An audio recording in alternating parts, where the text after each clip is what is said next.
Olá, boa noite. No ar, mais um programa Carlos Benincá para Curitiba e região metropolitana. E hoje o nosso entrevistado será o Jorge Benício, instrutor de formação profissional da Alfa Ômega Treinamentos. E a gente vai bater um papo legal com ele, saber como está o mercado hoje na qualificação de mão de obra. Para a gente conversar com eles também, as empresas, como é que elas estão aí dando curso para seus funcionários. Boa noite, Jorge. Obrigado pela sua presença, de ter aceito o nosso convite. Boa noite. Agradeço a oportunidade de estar com vocês, passando alguma informação sobre o mercado de trabalho e as qualificações profissional. Como é que está hoje as empresas? As empresas elas estão dando um curso de qualificação? Como é que está funcionando esse mercado? Olha, é um mercado interessante. Primeiro, pela necessidade de qualificação da mão de obra. E segundo, pela obrigatoriedade legal, que muitas atividades não basta só ter a habilidade ou conhecimento para operar determinadas máquinas, desenvolver determinadas atividades. É necessário que esse profissional seja qualificado perante a legislação do Ministério do Trabalho, relacionado à segurança do trabalho e qualificação profissional. A Alfa Ômega hoje ela dá treinamentos só para empresas ou ela é solicitada também para dar cursos?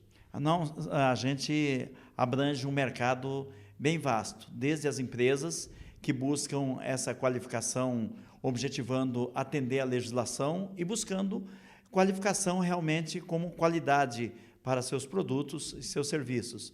Mas o público, em geral, busca qualificação, uma vez que ofertamos diversos cursos abertos, né? Cursos na área de operação de máquinas, cursos obrigatórios, né? Cursos de segurança do trabalho, curso de trabalho em altura, curso de reciclagem, na área de máquinas pesadas, na área de armazenagem, na construção civil, né, operação de empilhadeiras, carregadeiras, escavadeiras, guindastes, gruas, entre tantos outros.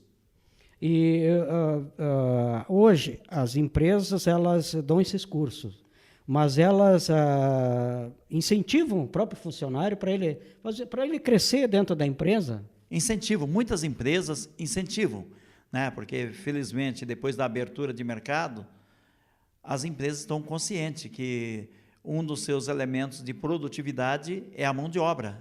Toda empresa tem 3 elementos para produzir: máquinas, matéria-prima e mão de obra. As máquinas estão no mercado, só comprar, só ir ao mercado encontra com a melhor qualidade, das melhores no Brasil, fora do Brasil. Matéria-prima todo dia está evoluindo. E quem vai operar essas máquinas, quem vai operar essa matéria-prima é a mão de obra. E essa mão de obra tem que ser igualmente qualificada. Como é que o senhor vê, seu Jorge, hoje, as pessoas que querem fazer curso e não têm um poder aquisitivo, e o governo não ajuda? Como é que o senhor vê essas pessoas que querem ter qualificação, mas não têm condições financeiras? Correto. Então, o problema vem bem antes até muitas pessoas, às vezes, querem fazer o curso, não sabem o que fazer. Muitos querem fazer, sabem o que fazer, mas não têm a qualificação, os pré-requisitos. Por exemplo, tem cursos que é obrigatório ter o 1º grau. Muitas pessoas não têm, não buscam. Então, o problema maior é cultural também. Às vezes, eles até buscam, tem outros que não buscam, uns correm atrás, outros não correm. Muitos vão por conta própria. Não existe para as empresas, as pequenas, as empresas de treinamento, as empresas de qualificação, as menores não têm, talvez, um incentivo maior, um apoio maior da esfera governamental também, embora o governo, em épocas, determinadas épocas, de acordo com a necessidade de mercado, por questões, às vezes até políticas, oferecem também. Existem fundos, né, para a qualificação, né? Só que muitas vezes não chegam a muitas pessoas, que essas pessoas às vezes não têm o pré-requisito ou não têm a informação sobre esses cursos. O senhor tem viajado também para fora, dando esses cursos? Como é que o senhor vê as empresas lá fora, o acompanhamento dos funcionários, da mão de obra delas? Fora do nosso estado? Do nosso estado. Sim, acontece que nós atendemos o Brasil todo. Nós temos clientes, né, no Pará, no Amazonas, no Acre, Rondônia. Só quando viajamos para esses estados, nós encontramos, não querendo ser bairrista nem supervalorizar a nossa região, mas nós vamos encontrar a mão de obra desses estados, no Pará, no Amazonas, no Acre, Rondônia, o pessoal que vai do sul e do centro-oeste, inclusive do nordeste. Nós temos a Bahia, que tem muita mão de obra fora do estado, né, dos estados do nordeste, que tem muita mão de obra qualificada. Depois nós temos São Paulo, né, o Rio, a parte portuária, manda muita gente, e o sul. Então, dificilmente a gente vai encontrar no norte do país, ou muitos estados do Nordeste, mão de obra qualificada da própria região. Então, vai muita gente de fora para essas regiões, da mesma forma que para cá vem muita gente em busca de qualificação também. Então, há uma troca sempre. E a procura são pessoas do sexo masculino, feminino, geral? Como é que é? A grande maioria, nessa realidade nossa, no nosso foco, é masculino, mas já existe muitas mulheres se qualificando para operar em guindastes, máquinas pesadas, escavadeira, carregadeira, empilhadeira. Então, já estão chegando no mercado. Encontramos essas profissionais, né, operando grandes máquinas. Que bom, né? Hoje a gente vê aí que o sexo feminino aí também ele está em todas as áreas, né? Tanto executivo como no funcional, que é na parte de até mecânica. Isso. Né? E essas profissionais é buscada por muitas empresas, principalmente para máquinas que exigem mais atenção, mais cuidados, que elas são mais cuidadosas. A taxa de frequência de acidente com grandes máquinas, com mulheres, é bem baixa. E quando acontece, a taxa de gravidade também é bem baixa, que elas são muito cuidadosas. Então, falta do mercado ainda, dos empregadores, buscar essa mão de obra, que é uma mão de obra muito boa para um mercado, inclusive, de máquinas pesadas. E os adolescentes hoje, que seria o primeiro emprego, como é que está tendo no mercado para esses jovens, esses estudantes que estão estudando? Como é que funciona dentro da empresa? Ela admite esses funcionários para o primeiro emprego, como a gente... Grandes empresas têm investido muito, é uma mão de obra muito boa, que geralmente é uma mão de obra que ela já tem um ensino médio, um ensino básico bom. Essas pessoas, às vezes, entram como estagiários e tornam-se grandes profissionais no mercado. São profissionais de grande valor, que sempre foram, é tradicional no Brasil, felizmente, essa fatia de mercado para esses profissionais que busca qualificação e profissionalização. E quando o senhor faz esses cursos assim, nas empresas, o acompanhamento dos próprios funcionários na aprendizagem, porque tem uns que eles são mais inteligentes que o outro. Como é que é o comportamento desses funcionários? Porque sempre um que se sai melhor que o outro. Correto. Então, tem uma diversidade muito grande de comportamento, de desenvolvimento e sucesso. Primeiro, nós temos que todo profissional tem que ter 3 qualidades efetivas, que é conhecimento, habilidade e atitudes. Então, a gente vai encontrar alguns que têm grandes conhecimentos, dominam bem, mas não têm habilidade. Vamos encontrar outros que têm conhecimento, às vezes têm habilidade. Tem outros que só têm habilidade, mas não têm conhecimento mais técnico. Tem uns que têm os 2, mas não têm atitudes, né? A parte mais de responsabilidade, de segurança, atenção, cordialidade, relações interpessoais. Então, nós vamos encontrar muito esse perfil de profissional, quando o ideal é ter os 3, né? Então, felizmente, nessa área, nós temos um grupo relativamente bom, com bons resultados. Que bacana, né? Jorge, eu vou pedir um intervalo aí, eu vou chamar o nosso colaborador aí também, que é o professor Ivan. Ele vai falar sobre a língua Esperanto, essa língua internacional que está está vindo aqui para o Brasil, e faz muito tempo que está aqui no Brasil, mas está sendo divulgado agora através da Associação Paranaense de Esperanto. Boa noite, professor.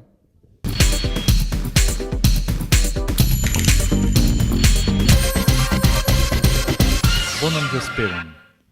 Boa noite, Carlos. Boa noite, caros telespectadores. Em 23 de março passado, faleceu um dos mais brilhantes intelectuais de Curitiba e da comunidade esperantista, o professor Geraldo Matos Gomes dos Santos. Nascido em Teresópolis, Rio de Janeiro, em 28 de junho de 1931, foi linguista, professor titular da Universidade Federal do Paraná, professor da Pontifícia Universidade Católica do Paraná e também professor do Colégio Militar de Curitiba. Ele é, inclusive, o autor do hino da Pontifícia Universidade Católica do Paraná. Esperanto, ele começou a aprender em 1947. Na época, ele estava em um seminário franciscano na cidade de Rio Negro. E na biblioteca desse seminário encontrou um livrinho de apenas 14 páginas, destinado ao aprendizado do Esperanto. O livro estava escrito em alemão. Trata-se de Die Esperanto-Sprache, de Arnold Behrendt, publicado em 1912. Ele ainda não havia estudado alemão, ele estudaria alemão no ano seguinte.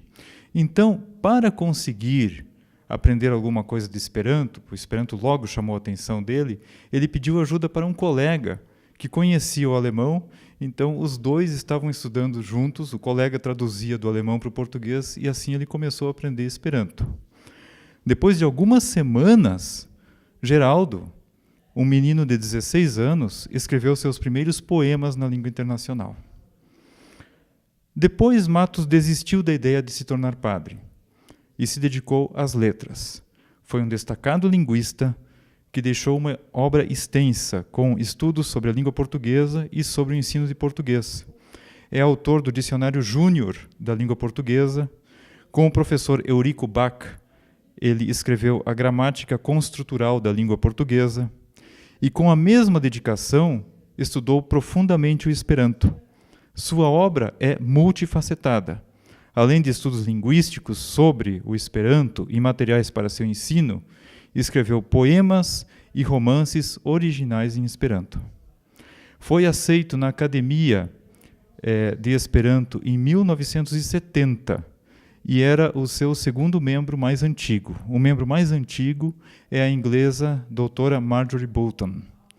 E, inclusive, ele foi presidente da Academia de Esperanto entre 1998 e 2007. Matos dedicou-se ao estudo das origens do Esperanto e também ao estudo do uso dos particípios nesta língua. Eu me recordo que em 2010, minha esposa e eu participamos do Congresso Mundial de Esperanto em Havana, Cuba. E no discurso de encerramento do Congresso, o então presidente da Associação Mundial de Esperanto, o indiano Dr. Probal Dasgupta, fez uso de um particípio, fez uma breve pausa e, em tom de brincadeira, ele perguntou: "Chu Geraldo Matos estas ti?" O Geraldo Matos está por aqui? Isso mostra como era reconhecido o estudo do professor Geraldo Matos. Em outubro do ano passado, Geraldo sofreu um acidente vascular cerebral, um AVC. Isso interrompeu sua atividade constante em favor do Esperanto. Na idade de 82 anos, ainda trabalhava bastante e estava engajado em um projeto de tradução do Esperanto para o português a pedido de colegas coreanos. Em 8 de março, com um grupo de esperantistas, nós o visitamos. Eram os nossos alunos de Esperanto lá do Selim, da Universidade Federal. Com dificuldade conversou conosco, em Esperanto e em português. Estava, como sempre, bem-humorado e sua mente continuava ágil. Faleceu em sua residência, durante o sono, por volta do meio-dia. Voltaremos a conversar sobre o professor Geraldo Matos em um de nossos próximos programas. Muito obrigado pela sua atenção e até a próxima. Muito bem, pessoal, estamos retornando aí com o nosso programa Carlos Benincá e nós estamos batendo um papo legal aí com o Jorge Benício, ele que é instrutor de formação profissional da Alfa Ômega Treinamentos. Ele está passando as informações de como está o mercado hoje de mão de obra e de qualificação dos funcionários das empresas. Então, ó, Jorge, a gente vê que as empresas, elas, às vezes, a pessoa tem uma qualificação, né? Ela faz curso, só que ela não tem aquele benefício, aquela, vamos dizer assim, aquela renda, né, onde que deveria de ser hoje valorizada.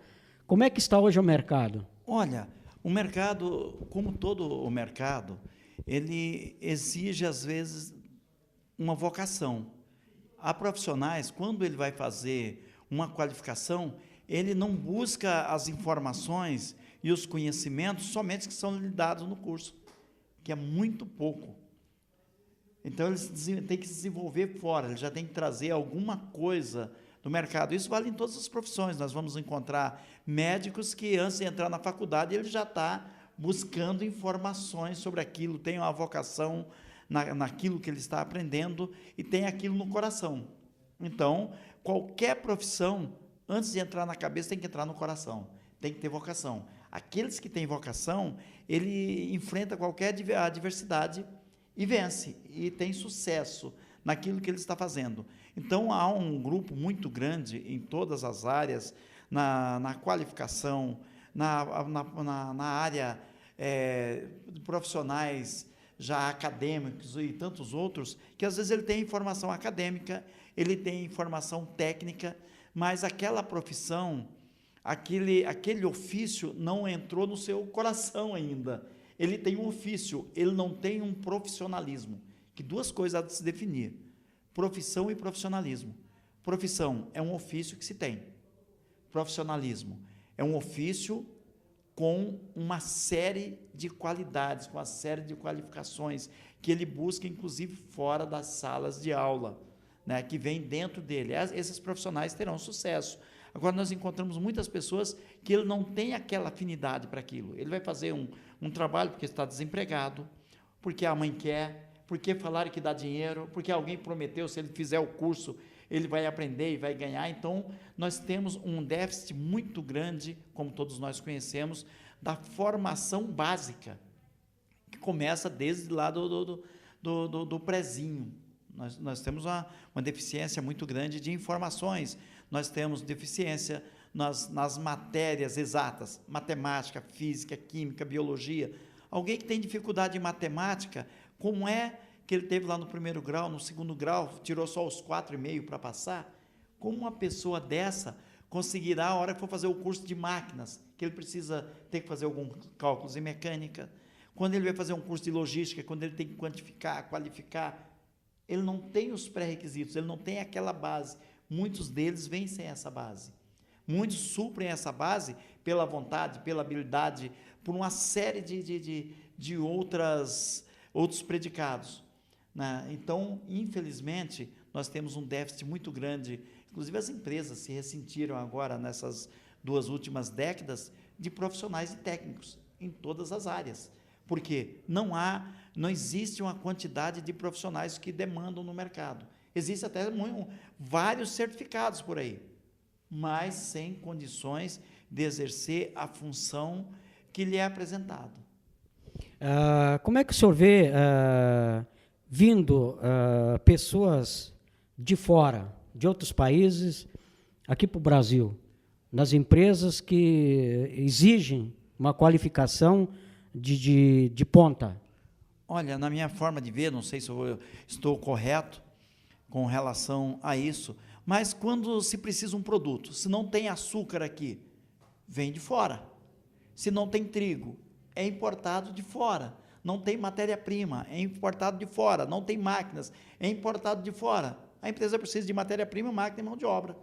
Então, muitas vezes, se o mercado não é capaz de suprir, esses profissionais sendo realmente qualificados, sendo adaptados à nossa realidade, à nossa cultura, à nossa necessidade, à nossa língua, eles têm como desenvolver. Da mesma forma que tem profissionais aqui trabalhando fora, eu não vejo nenhum problema vir um profissional de fora legal, preparado, só que ele tem que ter uma preparação, não pode ser qualquer um. Da mesma forma que qualquer empresa contrata uma pessoa, seleciona alguém dentro das qualificações que ele quer, um profissional de fora, como já aconteceu muito, nós temos na área mecânica aí profissionais da América do Sul mesmo, tem muitos chilenos e tantos outros profissionais aí em outras áreas. Eu vejo que se tem necessidade, não vai tirar a vaga de ninguém que está aqui, eu acho que precisa desse profissional justamente para tocar a empresa. A empresa, se ela faltando 2, 3 profissionais técnicos, às vezes ela tem que parar. Com aqueles 3 profissionais, ela pode contratar mais 10, 12, 20, 30, 50 não técnicos. Na empresa, até quantos funcionários assim, eles fazem o curso dentro da própria empresa? Até quantas horas dura? Ah, sim. Então, os treinamentos são treinamentos rápidos, né? Primeiro, para atender a legislação e segundo, para qualificar. Os métodos utilizados nesses treinamentos procura ser os mais práticos possível, onde se tem trabalhos, em média os cursos são de 20 horas, 25, 30, é mais ou menos de 20 a 40 horas. Tem cursos mais longos, né, esses cursos de qualificação, onde geralmente a metade é teórico e outra metade é prática. Mas, claro, que o pessoal já vem com pré-requisito. Alguém que vai fazer, por exemplo, um treinamento de operador de empilhadeira, de pá carregadeira, de retroescavadeira, ele tem que ser motorista, né? Então, não precisa ensinar ele a dirigir, vai ser fácil, porque ele já sabe conduzir. Então, não é difícil, é fácil, né? Vai depender da coordenação motora de cada pessoa, de cada aluno, né? Vai variar de pessoa para pessoa, a metodologia utilizada procura ser a mais simplificada possível, usando os princípios de andragogia, que é ensino para adulto, né? Para criança é pedagogia, a cabeça dele está aberta, tudo que você passar para uma criança, ela vai assimilar, tem espaço para isso. O adulto não, ele vai aprender o que ele quiser, e geralmente ele quer, aquele que não quer não se consegue, mas quando ele quer, você tem uma boa estrutura, uma boa informação, uma boa didática, você consegue tirar muito das pessoas.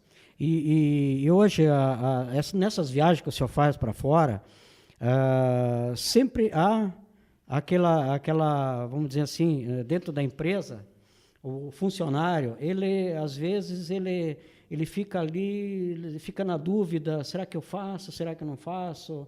A própria empresa exige que eles façam esses cursos. Quando a empresa paga um treinamento, geralmente é porque é obrigatório. Ou a empresa paga um treinamento de trabalho em altura, porque a legislação lhe cobra que ele dê um curso de trabalho em altura. Porque se acontecer algum acidente, foi criado a partir de 1993 a responsabilidade criminal no acidente de trabalho. Então, se acontece um acidente, alguém tem que responder criminalmente. No momento que você tem um profissional qualificado, preparado, deduz que ele vai assumir essa responsabilidade.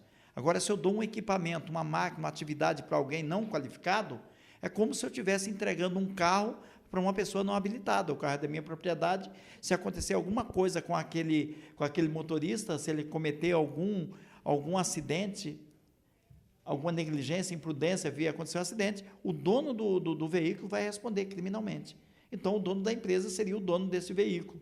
Então, para se isentar também dessa responsabilidade, ele também vai pedir que essa pessoa seja qualificada. Claro que não vamos aí martirizar ninguém, dizer que alguém só manda para curso porque é obrigatório. Não, ele faz as duas coisas.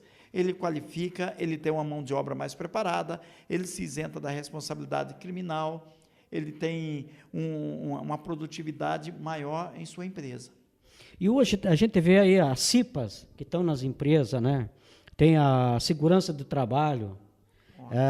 Esses profissionais qualificados aí, eles têm uma responsabilidade também em caso de acidente? Tem, esses profissionais, primeiro, a CIPA existe por questão obrigatória por legislação, né? Uma das normas regulamentadoras, a NR5, que são 36 normas, né? São 36 normas regulamentadoras. NR5 diz que toda empresa acima de determinado 20, 30, dependendo do grau de risco, ele tem que ter uma CIPA, uma comissão interna de prevenção de acidente. Essas CIPAs são treinadas, tem curso para eles. Uma CIPA dessa, bem conduzida, bem orientada e consciente, ela dentro de uma empresa, ela torna-se quase que uma empresa de consultoria dentro da própria empresa. Ela tem uma importância muito grande, desde que seja bem conduzida. Ela é feita assim uma votação, né? Sim. Dentro da empresa, com todos os funcionários. Tem, né? duas formas, dois grupos, né?